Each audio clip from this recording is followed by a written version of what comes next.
And good afternoon, everyone. It is 1 o'clock on Tuesday afternoon. I am John Russell. I'm stuck at home today with legendary comic John Bush. John, it is so great to see you, my friend.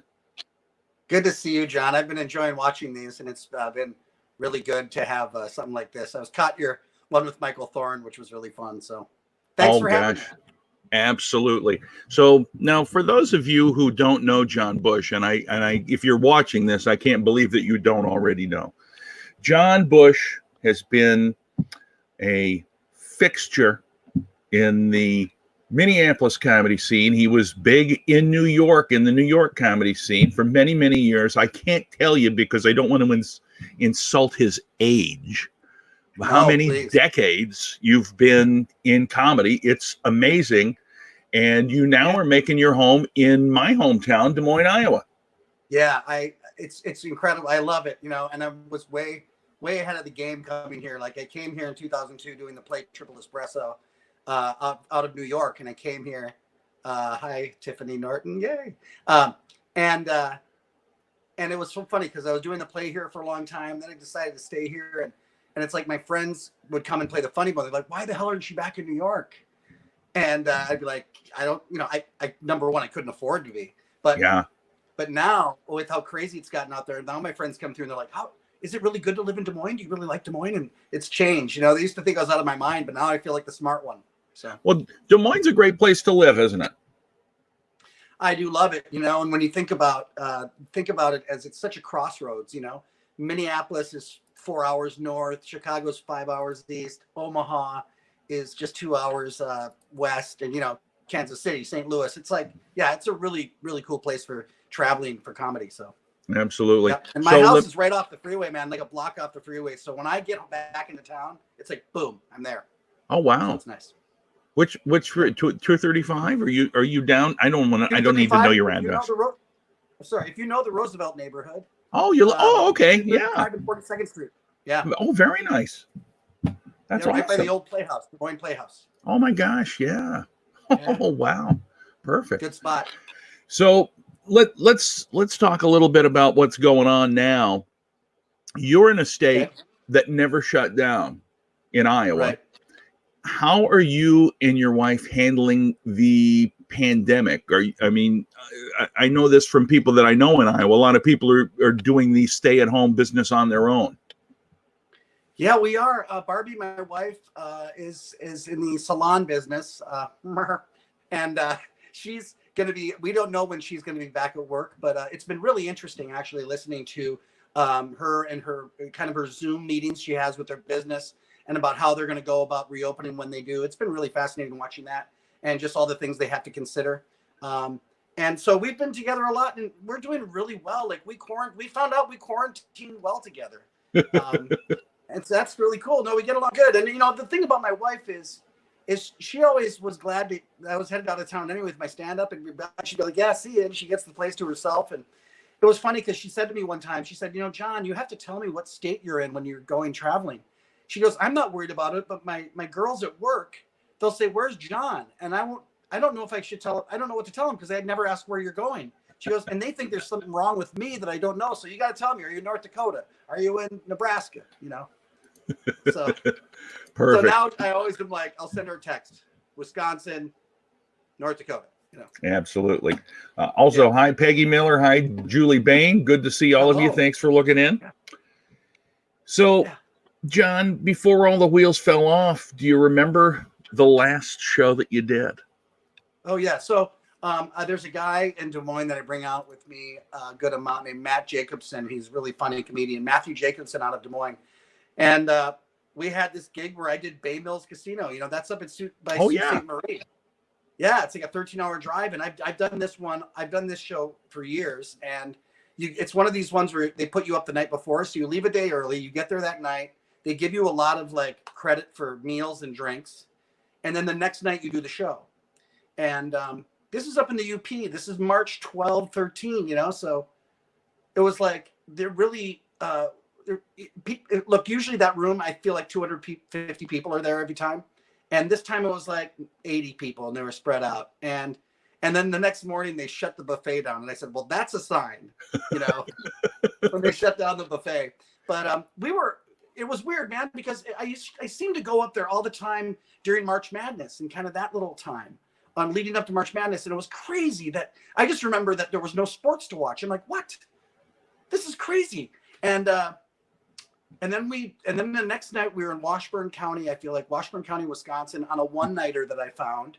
I just talked this woman into letting me do a show at her bar, and there were maybe 3 people up close watching us, and then the rest of the bar was all packed and totally not socially distancing in the back.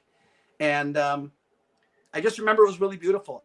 That's the one thing that I really savored. I had a feeling as we went that this was going to be the last gig for a while, and usually I complain about that far of a drive, and this time I was like, you know what? You better be thankful for this, because this is it. I mean, we just knew we were driving back to having everything shut down. We saw a wolf on the UP that was so beautiful. This white and brown wolf. Oh, wow. Came out of the trees on the road, and it was just magnificent. So that's what I remember. I'll tell you what, Mark Poulos and I did that show, I believe, a month before you guys did. And we had to drive through a gigantic snowstorm, as happens up there sometimes, even in February. Well, February, I guess you're used to it. Yeah, it's crazy. Up on the UP, they have that lake effect snow where you can look up and see the stars, and it's snowing. Yeah. Crazy. Absolutely. All right. So sometimes you mention this in your act. Well, a lot of times you do. You were not originally from Minnesota or Iowa, were you? Okay. So yeah, it's a really weird, interesting childhood. So my family, I was born in Superior, Wisconsin. My twin sister and I were born in Superior, Wisconsin. We had an older brother, 2 years older. And my grandfather had been in retail in Hawaii. He went over to Hawaii in the 50s, 60s, and he had realized that the Japanese weren't trying to buy Hawaiian shirts. They wanted cowboy wear because they associated that with America, I guess. So my grandfather was in retail in Hawaii, and he sold Western wear. And his store is still there. He's since passed, but the same store is still there. And I guess my dad followed him out there. And so we moved to Hawaii 5 weeks after I was born. And I grew up in Hawaii till I was 12. And then moved back to Minnesota. So back to the Midwest. Yeah. My gosh. And you didn't have Tiffany Norton says one of the last shows she did was with you, sir, at the camp. That's right. We did camp, and it was so stinking fun. I love that camp room in St. Paul is killer. And yeah, so much fun. I think it's a great setup, and really a fun room. But so I was just going to tell you that. So moving to Minnesota was crazy. It was such a culture shock. I grew up around all Hawaiian, Japanese, Chinese. I was barefoot at school around all this in Hawaii. Yeah, and then we moved to Minnesota, and it was just like, and I mean, Edina, it was like, wow, this is white, and then everybody, the reason why we made friends was because we were like this novelty. The kids wanted to show us how to skate. The kids wanted to show us how to have a snowball fight and how to throw snowballs at cars and how to skitch, which was grabbing onto the back of a car and just in your shit kickers. Oh yeah, and, I remember that. Yeah. So anyway, that's how we made friends, because we were just like, oh my God, let's show them hockey. Crazy. So did you deal with the weather pretty good when you came back? Well, it's funny, man, because I think I'm the one kid that I felt like when I came to Minnesota, I came home.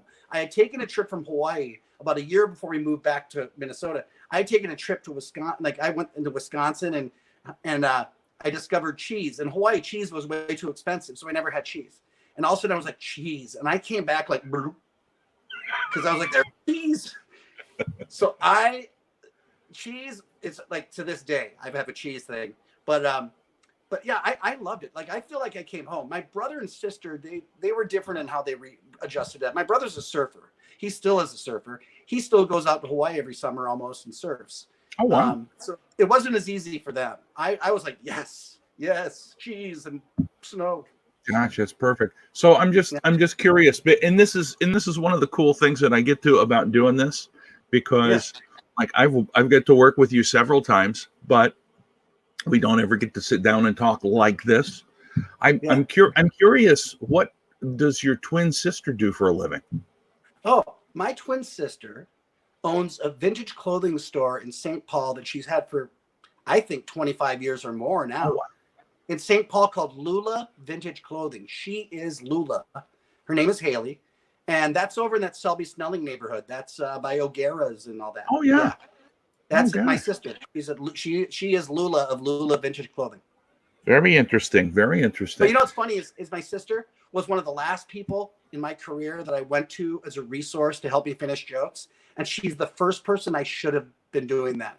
Oh, wow. You know, it's like, because we have similar sense of humor. Yeah. And it took me a long time to go, oh, dummy, call Haley. Because Haley has really good ideas for jokes and stuff. Oh my gosh. So did she ever have any inkling to go on stage at all? Not really. No, not at all. But we were very different. And one of the things that happened when we moved from Hawaii to Minnesota is I was such a bad student in Hawaii, and they had a bad system there. They had a bad school system. And I went to Edina, and I stayed in 7th grade another year, and Haley went on to 8th. So it was kind of like right then and there we parted ways in a lot of ways. I wouldn't really see her at school that much, and she wanted probably nothing to do with me at the time, and so I don't know. But we're close and great now, and so. It's very interesting. So, Yeah. So you've been in comedy for a long time. You've also done the Triple Espresso for forever. I'm curious, how young did you know that you wanted to be a performer? Well, I was doing skits for the neighborhood when I was 5. I was always in plays, always in there. You know, in high school, I was in a band called I was in a band, and we were called the Prehistoric Jello Babies. So we played a bunch of shows. That's really true. Yeah, Jello Baby Nation, love you, Jello Baby Nation. And then I was always leading the pep fests in high school. I was in the pop choir. So I've always performed. And even in my senior picture in high school, it says to be a comedian. It says, you know, what's your plans? You put that under your senior picture. Yeah. And I said to be a comedian. And I guess it happened. Wow, awesome. Yeah. See, there's a lot of people that fall into things, you know, in the later part of their life, or they fight to get there. But it seems like you've always known you wanted to do it. Yeah, I have. And, you know, it's funny. When I was in high school, I was going over to David Wood's Rib Tickler. Now, David Wood's Rib Tickler was a comedy magic club, and now it's Acme. But at the time, it was David Wood's Rib Tickler, and I saw Dana Carvey. I was an usher there when Dana Carvey worked there before he became huge, and all kinds of comedians would come through. So, I mean, I would just go and soak that up, and then I started into college at the University of Minnesota, and just was like, didn't finish. I just started going to open mics. Yeah. And that was John DeBoer, KP Anderson, Michael Thorne, Maxine Jeffries. Yeah. Oh my gosh. Oh my gosh. Fancy Ray McCloney, you know. Yeah.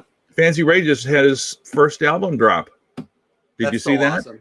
It is so cool. I did see that. He's a great guy. He is. So you make your way from Minneapolis to New York. How does that kind of come about? Was it just like a natural progression? Did somebody say, "Hey, John, you should come to New York," or did you say, "I feel like I should go to New York"?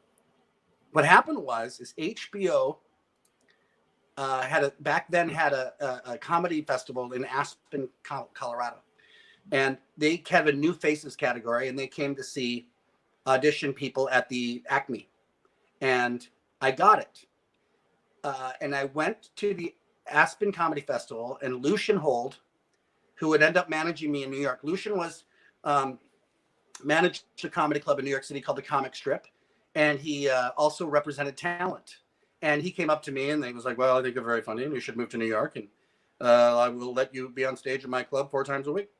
And so my girlfriend at the time and I got back to Minnesota, and we moved to New York. And I had 4 spots a week at the Comic Strip in New York City, and I was represented at that time in that little stable of friends or people represented by Lucian was Ian Bagg, Tom Papa, and others. And And that was how, and that's how I got spots. I kind of like did the best I could to get somebody from another club into that club and influence Lucian to watch this guy so I could go over there. And I eventually, I was for like 96 through 2001, I was there doing spots all over town, the Comedy Cellar and Stand Up New York and all those. Yeah. All the good spots. And out of being in, would you say out of being in New York is what got you all your TV spots? Oh, totally. I mean, yes. And that's how, the TV spots I did get,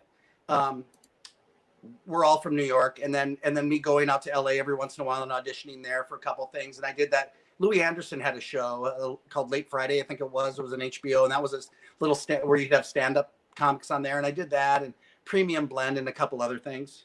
And then the acting stuff, which is not many things, but just specifically some stuff that it's funny. I feel like I mowed a lawn in 1996 and still get paid for it. I did Spin City, A Law and Order, and a movie, small parts, and I still get checks for them. So, but yeah, that all happened in New York. That's awesome. But there's something wrong with you as an actor if you can't get in 5 years in New York, and if you're not a day player on SVU or Law and Order or whatever, something's wrong because they just, you can't avoid getting one of those. They need people and they can't reuse people, can they? They need people. Yep. Although I've seen several times where I'm like, I think that guy's been on there before. Oh, but sure. I tell you, I remember the episode of Law and Order that you were on, and I saw it after I worked with you the first time. I think I emceed for you, and I'm like, holy shit, that is him. And it's just so neat to see people on TV. Chris Schlichting says hello. Hey, hello, Chris. Good to see you, buddy. That was really cool. That scene. This is what I loved. This is what I loved about. I just want to talk the Law and Order thing. Really fun. Was in other cities they'll shut down a block, like a city block, if they have to shoot something. But in New York, if you're shooting in Grand Central Station, it's unrealistic for them to shut down Grand Central Station. And at the time, I did this scene with Chris Maloney and Mariska Hargitay, and they weren't famous yet. Most of the scene that we did, everybody walking around us had no idea we were shooting something. So it was really cool to be shooting a scene amongst people who didn't know they were being extras. They were just walking through. Very cool. That was really cool. Yeah. Very cool. Chris has a question for you. How are you nerfed performing comedy on TV? It's a different beast than it is in clubs. Yes, I would say a couple things about that.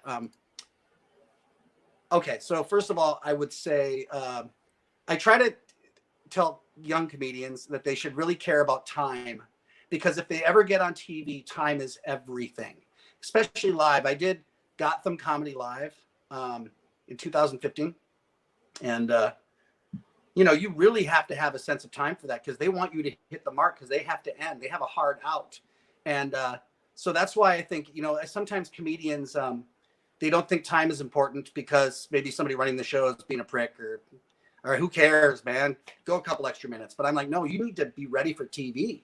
But I have to say that the times that I've been on TV, I've been much more for some reason, I've been much more nervous for other shows than the TV ones. Like right before, I'm like, no, I'm kind of, I don't know, for some reason I get calm. I got a little calm before most of those, which is totally weird, where I'll be completely nervous for a show that seemingly doesn't matter somewhere, But yeah, so I would think, I don't know. I don't think you were asking for me to give advice to anybody, but I would say to young comedians, if you want to be on TV, make sure you get good at timing yourself. Absolutely. Becky from Goonies, you remember her? Don't forget about your Iowa Lottery commercials. I think I've done a couple Iowa lottery commercials, Becky. Hi. I'm trying to remember. Do you remember, Becky, what I did in that one? Probably won something. I don't remember. Yeah, I've done a couple of those commercials. I know. One of the coolest things to me, was I've always been a fan of Triumph the Insult Comedy Dog, and oh gosh, forever. I mean, I got his greatest hits on a DVD. That's because I'm stupid. But I mean, I love it so much. It's He's just so funny. It's unbelievable. It's so funny. And Michael. And when the election came around and he had his election special, I watched it, and out of the blue, Here Yeah. is my friend John Bush Yeah. sitting at a table in a diner, and I thought, holy crap. And there were a couple other people I know in there as well. I just thought that was so cool. How did that happen for you? You know, it's funny. That was a simple thing of there was an agency, Peak Agency here in town, and they said, hey, go do this. I don't even remember if I auditioned for that, but what's cool about it is it was my second time working with Robert Smigel. When I was in New York, I did TV's Funhouse, was a TV show for a little bit. And my friend A.D. Miles, who was actually, I think, a head writer for Fallon, I think, might still be. A.D. Miles said, hey, I want you to be on one. He did a training video that was kind of like 50s style training video. Like, Billy's a good boy. Billy knows that it's not right to take a bowel movement. It was some joke like that, some really weird joke. And I played a businessman in the bathroom wiping myself, and but with a hat on and a suit. And anyway, it was I went up to Robert Smigel and said, dude, I was on your show, and I reminded him what the sketch was, and he goes, oh yeah, that was a pretty messed up sketch, but that was my second time working with Robert Smigel, so that was cool. That's very cool. Very cool. Yeah. Oh my gosh.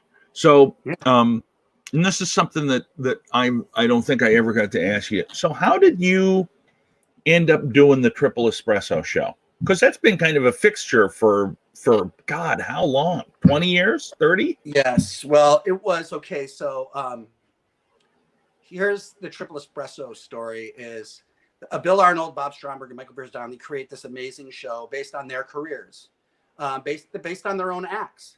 And they just sat down for breakfast one time and they're like, can we do this? Can we take our careers and put them together and create a story around it?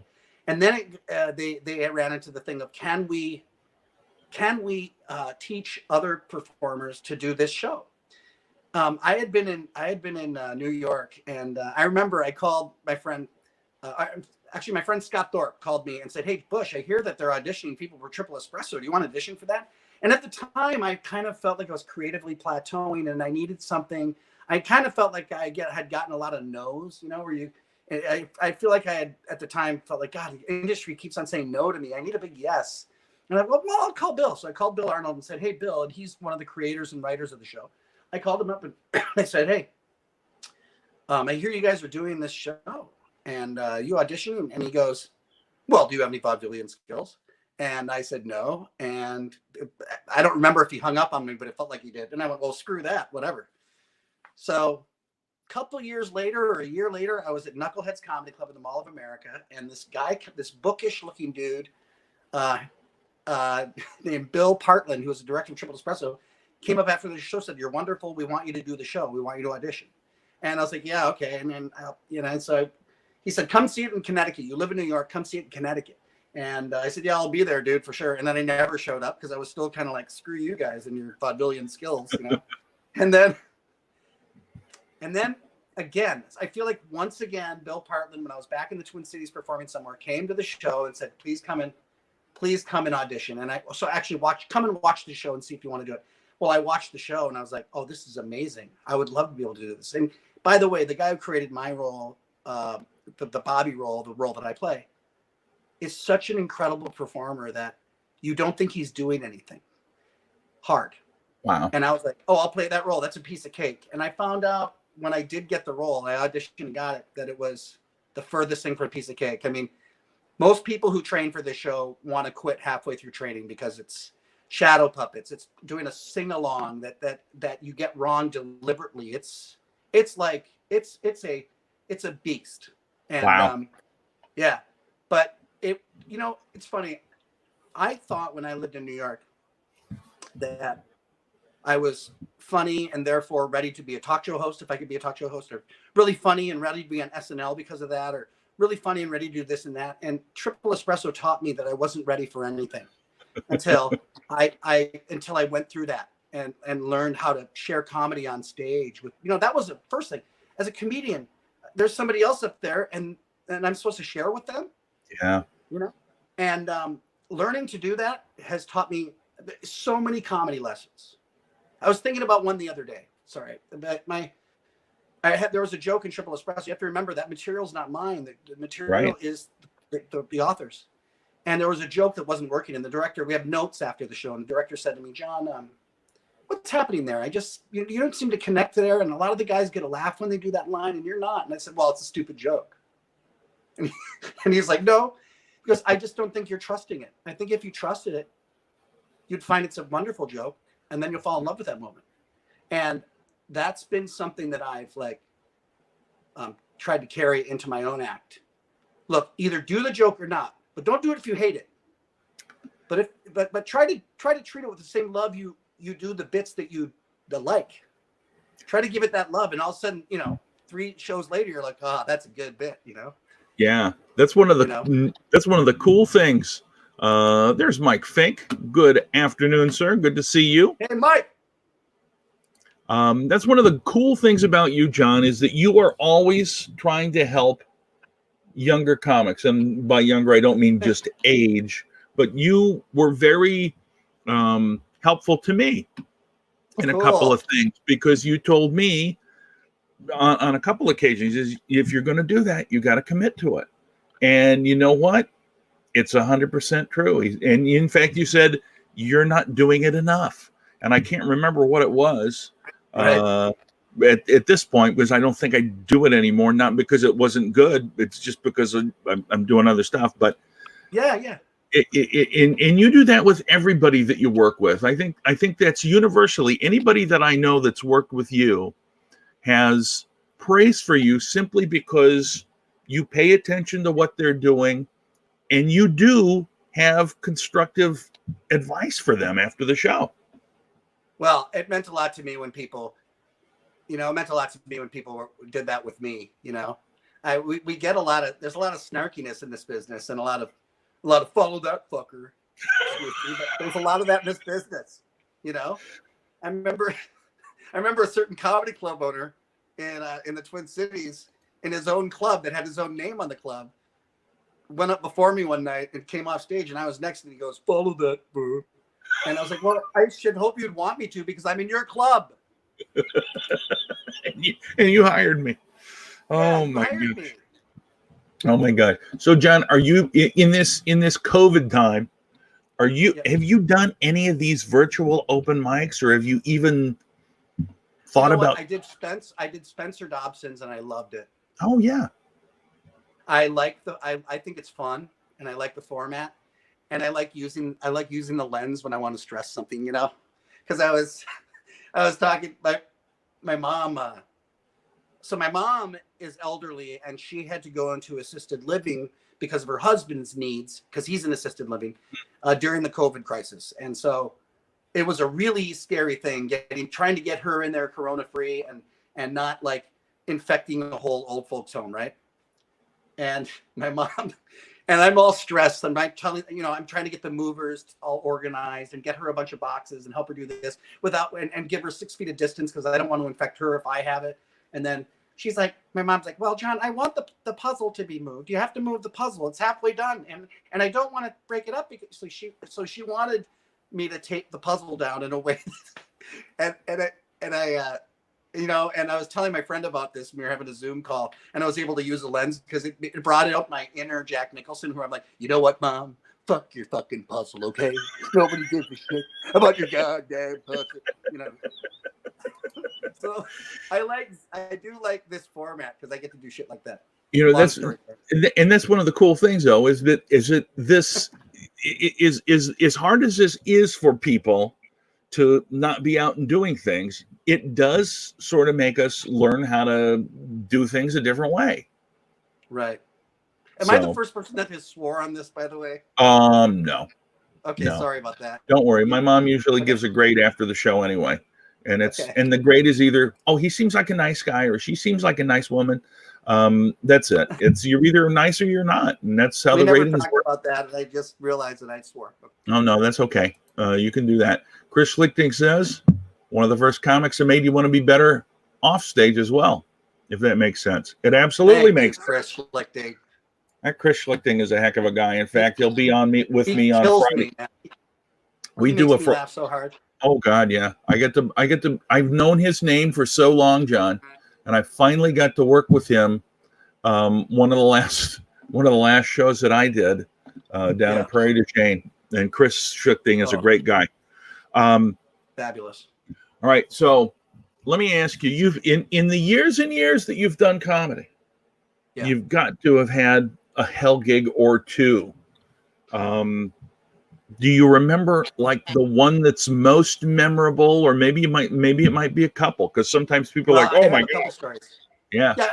I say this in my act, but this is exactly true. And I said this to the crowd on stage when I talk about how I performed for a group of farmers in South Dakota, which was exactly like performing for a painting of a group of farmers in South Dakota. It was like, they were just like, and that was painful, man. And, the thing about those is you just gotta put your head down and pedal, because you can't call them this or that, but I had him one night. This is so funny, because the thing I always this is one of the things I learned in Triple Espresso. Triple Espresso, the show, especially when you're new at it, the moments come so fast and you're on to the next moment that if you have a screw up, you can't mourn it. You can't take any time to be bummed about it, because then you've already missed the next one. You know what I mean? And with stand-up, when I was in New York, I learned that getting to do multiple spots a night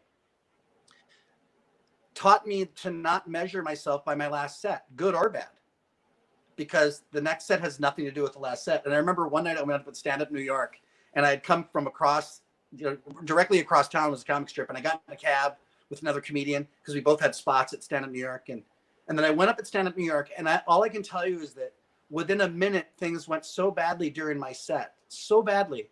And I can't remember why, that I went, well, F you guys too. And I stormed off the stage. And the manager of the club goes, what the hell happened? And I go, I have no idea. And he goes, all right, see you at 11. And then I went left and had a great set at the comic strip, and he came back and had a great set at Stand Up New York. I think that's how the night went. But it was like, it was so funny to me that I was like, I at the end of the night, I went, wow, I had this like 3 good shows, and there was one that was the worst thing ever, which I should have maybe left the business, how badly that went. But I just kept going. That's how it works, right? Yeah. But to me, I always think about the greatest audience. My favorite audience is all women. Oh. All women is a blast, because girls just want to have fun. Cyndi Lauper had it right. That's my favorite crowd. If you're gonna have all girls, man, and the toughest is all guys. All the guys are like, whatever, dude. We make me laugh, dude. So I don't remember any other real big hell gigs. Yeah. Maybe I block them out. I like to always remember the places that were like crappy to stay at, like, it was not necessarily that the show was terrible, but that you got to stay in, a barn, or, there are plenty of those where, whatever that Rum Runners room in St. Cloud that Doug and Dana had. Yeah. And you'd stay where the bands stay. And I think I sent an email that was like, hey, what would you do if you got to your hotel room and the heater, it was 20 below out and the heater didn't work, and there was a band, there's a band playing right beneath you that was rattling the walls. There was something gross in the toilet. Blah, blah, blah. What would you do? Would you complain to the front desk and stay there that night? Then why am I doing that? One of those emails. Oh God, yeah. Well, but one time I was in Nebraska, I'm sorry, I was in Nebraska, and I was with a girlfriend at the time, and I was like, oh, bring her on the road and see my glamorous life. And it was so unglamorous. I stayed in a trailer. The hotel room was a trailer. And when I opened up the shower curtain, and there was a window looking outside. And in that window, right there, was a horse's head. And it was just like, and I was like, yeah, okay. The horse was right there. Well, he's a peeping horse. Yeah. Oh my gosh. So let's take the other side of this now. Yeah. How about the absolute greatest you felt after a show? Whether it was a show that you did, or that you were on with a bunch of people that you loved, or whatever it may be. What was your crowning moment that made you feel the best about being a comedian? Well, I toured with Howie Mandel, and that was really cool to open for Howie Mandel. And I got to go on the private plane, and I got to play Westbury Music Fair, which was, I don't know if it's still there, but it's in the round. And I got to tell you, man, I don't know that those shows went that great, but I remember sitting there going, man, this is a cool life. I'm opening in arenas and in these big theaters for Howie Mandel. That was cool. I opened for him at Caesars in Vegas. And then, yeah, I mean, I got to tell you something. In New York City, just every time I got to hang out and do spots with my buddies at the comedy club, those were the greatest days. We had so much fun and laughed so hard. And, I was hanging out every night with Tom Cotter and Kyle Dunnigan and Ray Ellen and Dan Natterman, and just laughing our butts off. So I don't know. Is that a good answer? It's a fine answer for me. I think a lot of comedians that are watching would agree with you that the socialization with your peers and people you really get along with is a huge part of what's cool about doing this. I mean, it was like, I sit there and I think about the fact that it's painful to watch somebody who is bad. It's painful to watch somebody who's not funny die, because nobody should have to go through that in the audience and ever. But it's wonderful when you watch a good buddy who's funny. When you have a friend that's funny and they're dying, there's nothing better in the world. And we used to come into the back of the room and go like this to them.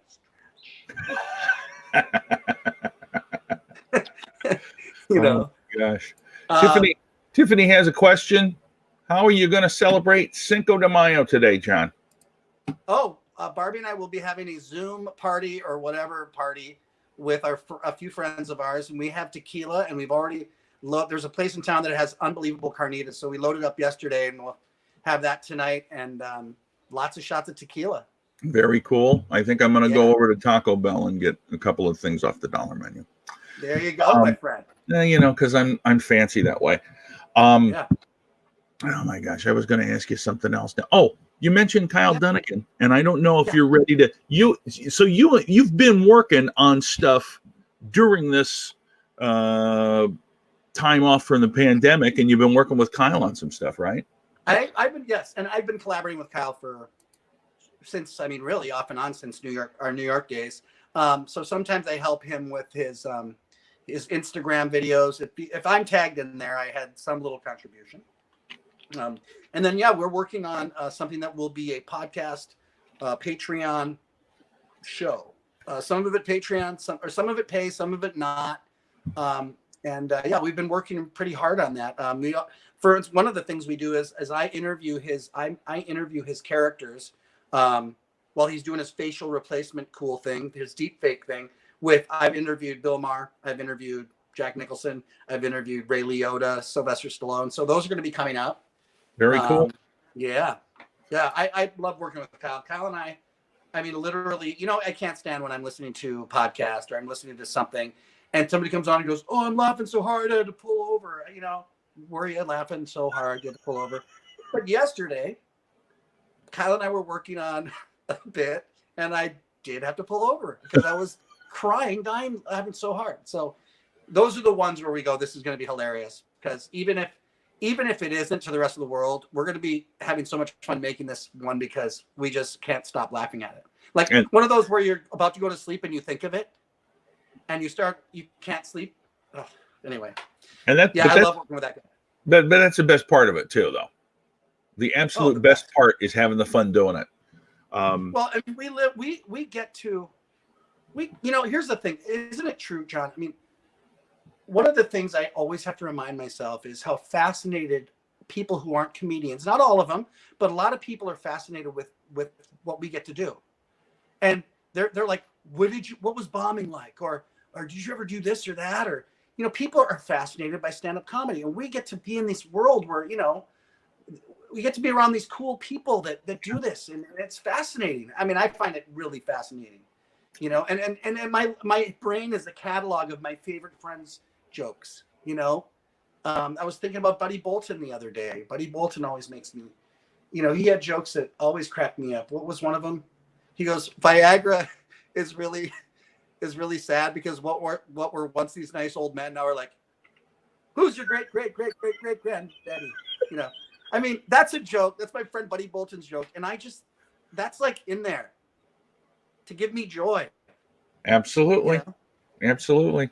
It's amazing though. You get to when you're working and you're doing stuff with your friends, like people have given me tags to use, and I remember exactly who it was that gave them, and I think it was like, hey, that's a Tommy Thompson tag. That's a Michael Callahan helped me with a lot of stuff when we were really green. And I just always remember those, and it's like, that's what's cool. It's like everybody's helping everybody else. No, those are the greatest. Do I have a Mitch Hedberg story? Yeah. You know, I mean, I knew Mitch a little bit, and it wouldn't be a story that it wouldn't be a story I'd want to share right out here. We could talk off air about that. I have a couple of chat. He'll PM. He was a very sweet guy and incredibly funny. Yeah, very, very funny. Yeah. Gosh, what else was I gonna? Oh, there was. See, this happens. I get I read the comments and then I get distracted. Oh, I'm going to say. Pardon me? Do we have people watching? Yeah, there's. They just start. Here's the thing. They're so enthralled with what you're talking about that they're not making too many comments, which is fine by me. You know, but when they do, I look at it and then I'm like, No, you asked about Triple Espresso earlier. I will tell you that I was going to do a tour. We were scheduled to do an April tour. Oh. Yeah. And then that was pushed to August, and then of course it's no, come on. But I had just done a tour in the fall of several cities of doing that play, and that was so cool to play the Rife Center in Grand Rapids. Oh yeah, where that is, and then up in International Falls. So we had just done a tour of that show, which was really, really fun. Did you have to temper the add a little accent for the Canadians that came across to watch? You know what? I didn't even think of that. And I wonder if they probably did come across to watch, don't they? Oh, they do that up at Bay Hills. Yeah. Yeah.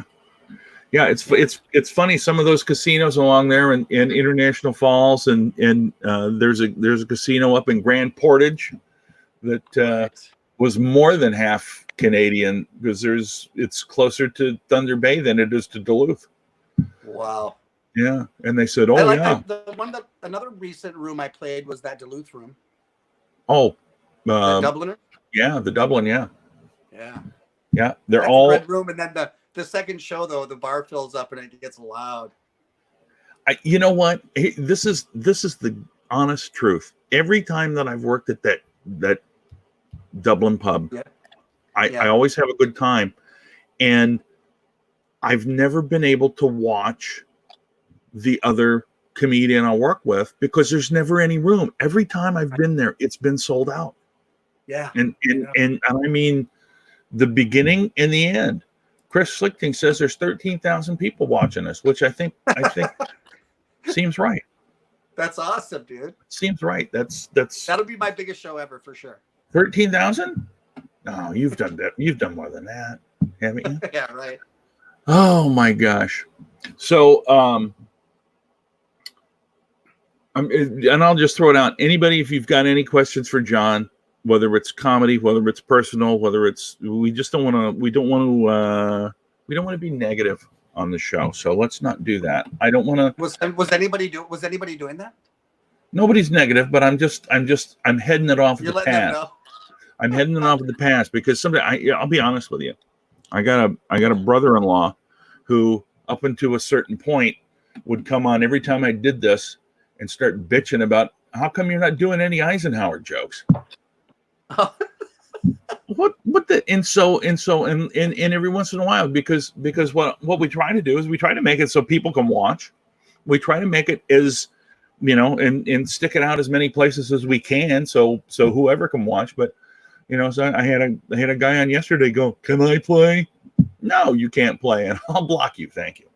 It's like, I don't want to be that guy. I don't want to be that guy. You don't want to. I mean, right. Come on. Unless you're really being stupid, who wants to get blocked in the quarantine? Nobody. You don't want to be that. Exactly. You don't want to get blocked. That's the thing I've been trying to do is I've been trying to make positive videos and just not go negative because I can't, as we were talking about earlier, I can't.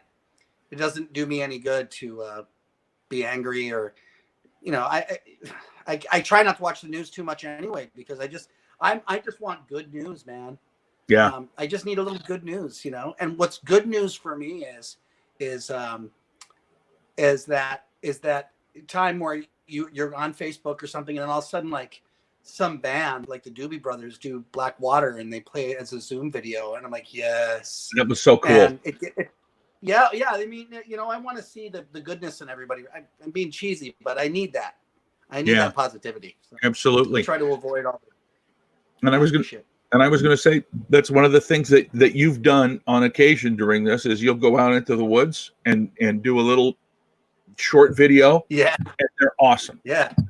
By the way, I've been taking my bungee cord. I bungee cord my phone to a tree. Oh, branch. And that's my tripod. That's a pretty good tripod. And then I try to make little videos, and I don't know how many people saw my aha moment that happened with a comic named Greg Ray in St. Olaf College. Did I tell you? Yeah. Do you mind if I tell this story? No, go right ahead.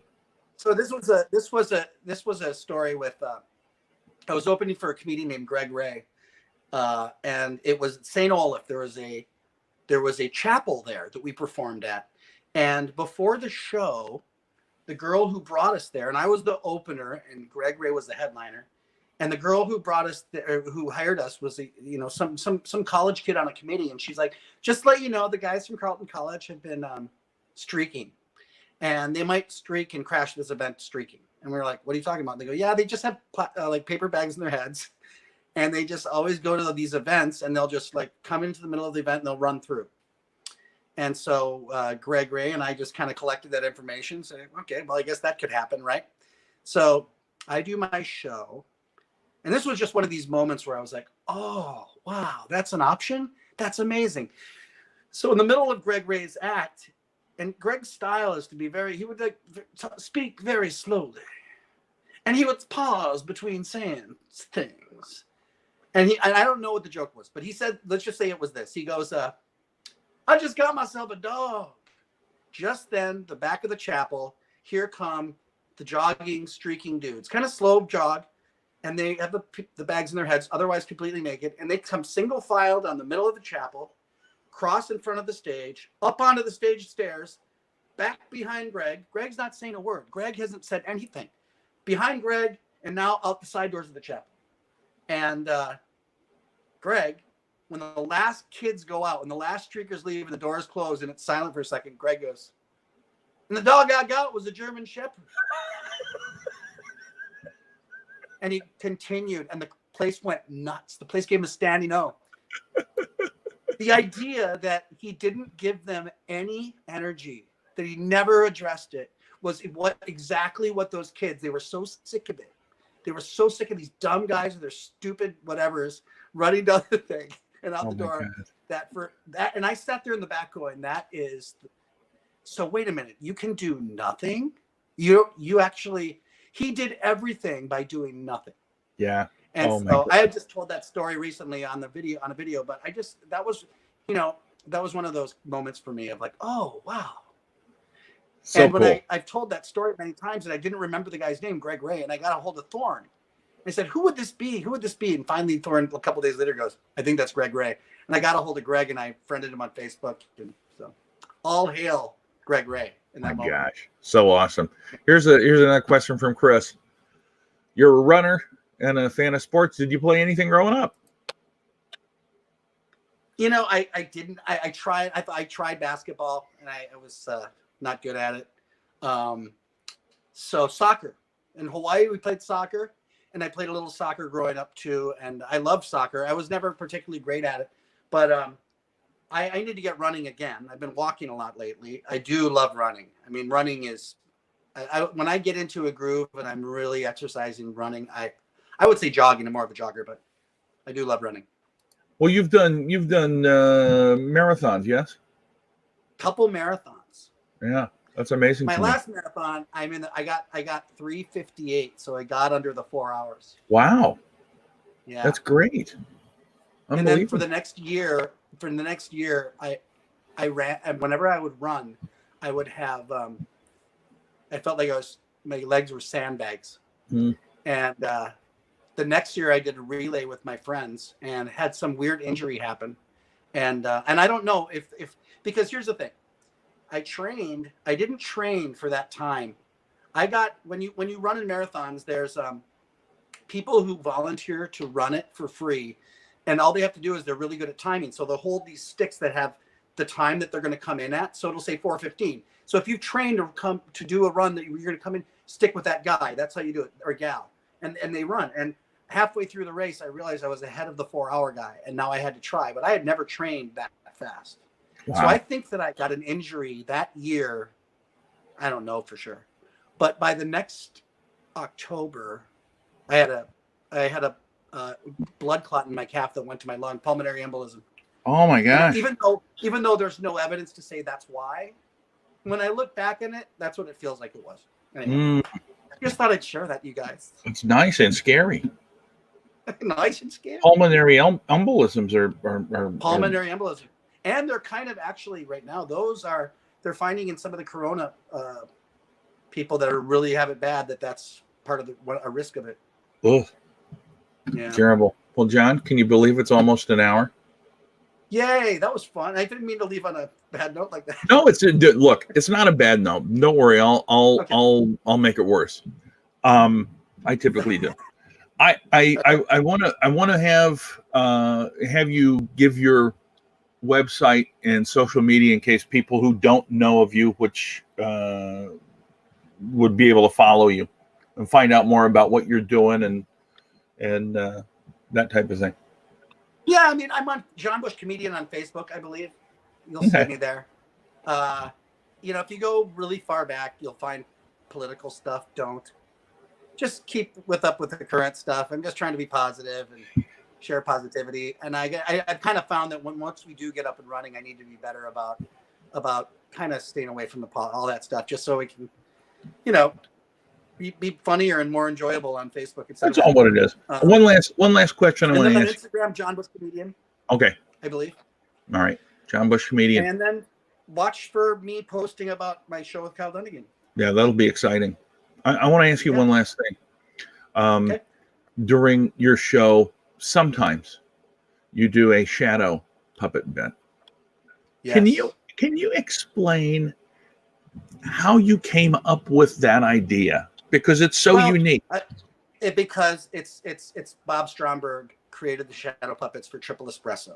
Oh, that's why I learned those shadows. I think I do one that he doesn't do. I do a moose, but the shadow puppet in Triple Espresso is seriously what he created for that is one of the greatest, funniest things you'll ever see. And I came out of that show, and I said, man, I want to do shadow puppets because especially when you do corporates, you need some shiny objects at the end of your neck. Yeah. And so I said, well, I'll do that. So that's where I learned them. And what's really cool is my only memory of my great grandpa, Francis Ferguson Bush, who was a vaudevillian who did the Orpheum circuit. Oh, wow. Orpheum circuit. Yeah. My only memory is him showing me shadow puppets when I was very young, and he did shadow puppets in his show. Wow. And a guy came up to me one time in Des Moines who was like, in 2002, who was like 100 years old. He goes, I saw some guys do shadow puppets in the Orpheum circuit way back when. And I'm like, man, there's a chance that dude saw my great grandfather, Francis Ferguson, and me. Who knows? That is so cool. Yeah. So cool. All right. Well, John, I really appreciate you taking this much time. And thank you for doing this. And I had a blast. I did too. And folks, as I always say, if you're going along the internet, looking at Facebook, Instagram, YouTube, anything like that, and you see somebody that's streaming a comedy show, an open mic, acoustic music, whatever it may be, please, please, please give them, it is a great story, isn't it, Tiff? Please, please, please give them a like, watch it.